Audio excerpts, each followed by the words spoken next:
అందరికీ నమస్కారం అండి ఫ్రెండ్స్. ఇప్పుడు అందిన వార్త తీవ్ర విషాదం, పట్టాలు తప్పిన రైలు పరిస్థితి చాలా దారుణం అంటూ ఇప్పుడిప్పుడే మనకు ఒక బ్రేకింగ్ న్యూస్ అప్డేట్ అయితే రావడం జరిగిందండి.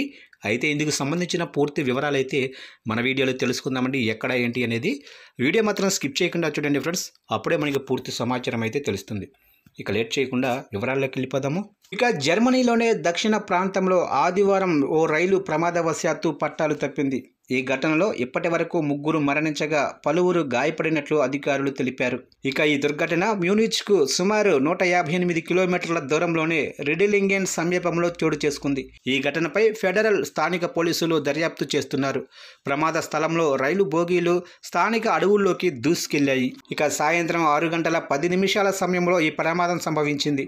రైల్లో దాదాపు 100 మంది ప్రయాణికులు ఉన్నారు. ఈ ప్రమాదంలో దాదాపు 2 బోగీలు రైలు పట్టాలు తప్పి అటవీ ప్రాంతంలోకి దూసుకెళ్లాయి. ఇక గాయపడిన వారి సంఖ్య ఇంకా స్పష్టంగా తెలియరాలేదు. ఇక రెస్క్యూ సిబ్బంది ఘటనా స్థలంలో భోగిలలో చిక్కుకున్న వారిని బయటకు తీసేందుకు శ్రమిస్తున్నారు. ఇక ఈ ఘటనపై Germany chancellors Friedrich Merz social media X వేదికగా ఓ పోస్టు చేసి తన దిగ్భ్రాంతిని వ్యక్తం చేశారు. మృతుల కుటుంబాలకు తన సానుభూతిని తెలియజేశారు. ఇక 2 రైళ్లు బోగీలు పట్టాలు తప్పాయని, ప్రమాదానికి కారణం ఇంకా తెలియలేదని అధికారులు తెలిపారు. ఈ నేపథ్యంలో ప్రమాదానికి గల కారణాలను పరిశీలిస్తున్నారు. దీంతో ఈ ప్రాంతం పరిధిలోనే 40 కిలోమీటర్ల రైలు మార్గాల్లో రాకపోకలు నిలిచిపోయాయి. తీవ్రమైన తుఫానుల కారణంగా ఇలా జరిగి ఉండవచ్చని జర్మన్ మీడియా తెలిపింది. రైలు సిగ్మారెంగన్ నుంచి ఉల్ము నగరానికి అడవి ప్రాంతంలో ప్రయాణిస్తుండగా ఈ ప్రమాదం జరిగింది.